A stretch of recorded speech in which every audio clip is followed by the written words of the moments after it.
Parallel plate capacitor, ठीक है। इसके अंदर मैंने आपको ये चीज़ें समझा दी हैं कि फर्स्ट रीजन और थर्ड रीजन में जो इलेक्ट्रिक फील्ड है वो ज़ीरो होगी, और सेकेंड रीजन में मेरे पास इलेक्ट्रिक फील्ड आएगी सिग्मा अपॉन एप्सिलॉन नॉट, ठीक है। और सिग्मा की वैल्यू होती है Q upon A.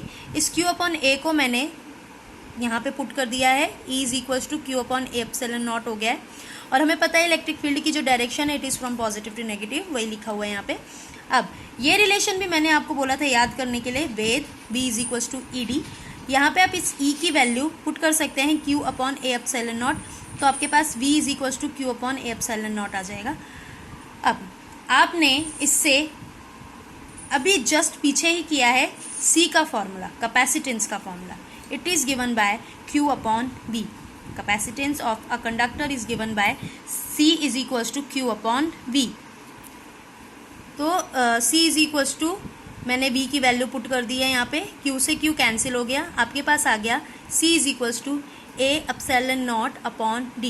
So it is the capacitance of a parallel plate capacitor when the gap between the two plates is filled with air only. वहाँ पे कुछ भी नहीं है, सिर्फ और सिर्फ एयर है, ठीक है।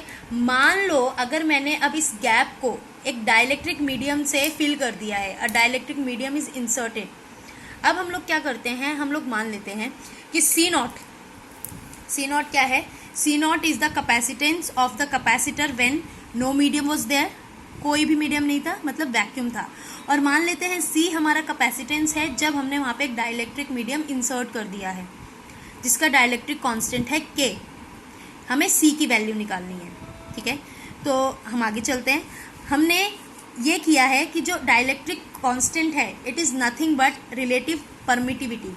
इसी को हम लोग क्या कहते हैं, it is known as relative permittivity, ठीक है। इसी को हम लोग रिलेटिव परमिटिविटी भी बोलते हैं, के को ही, और इसको एप्सिलॉन आर से भी डिनोट करते हैं। तो K is equals to epsilon R and this epsilon R is relative permittivity which is given by the ratio of permittivity of the medium to the permittivity of free space.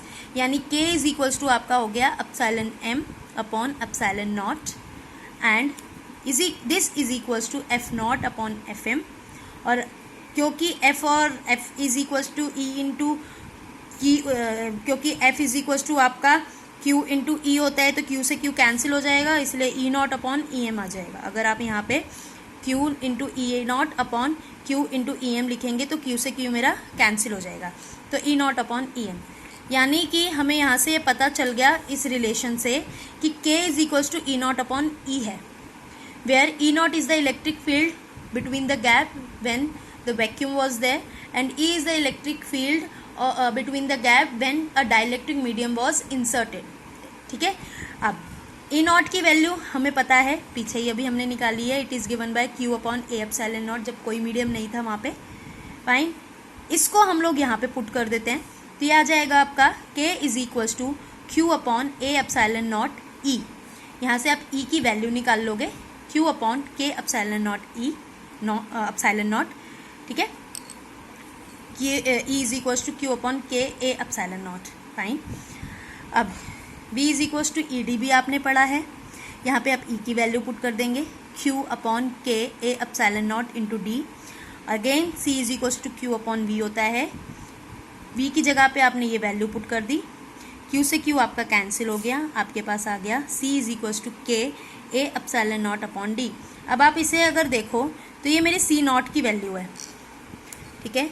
आपने इसकी जगह पे क्या लिख दिया, C नॉट, यानी कि C upon C naught is equals to K होता है, यानी C is equals to K into C naught होता है, फाइन। यहाँ से आपको हमेशा एक चीज़ ये याद रखनी है कि जो कैपेसिटेंस है it always increases when a dielectric medium is inserted. Question में यही पूछा जाता है कि अगर हमने एक डाइलेक्ट्रिक मीडियम इंसर्ट कर दिया है या एक डाइलेक्ट्रिक स्लैब इंसर्ट कर दिया या हमने कुछ भी इंसर्ट कर दिया है तो कैपेसिटेंस पे क्या फ़र्क पड़ेगा। आपको हमेशा लिखना है कैपेसिटेंस ऑलवेज इंक्रीजेस, कैपेसिटेंस हमेशा बढ़ जाएगा, ठीक है। तो whenever a dielectric medium is inserted between the parallel plate capacitor then the capacitance of the medium increases.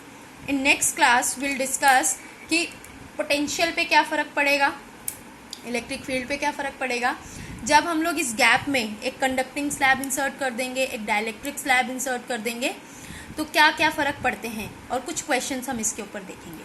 ठीक है।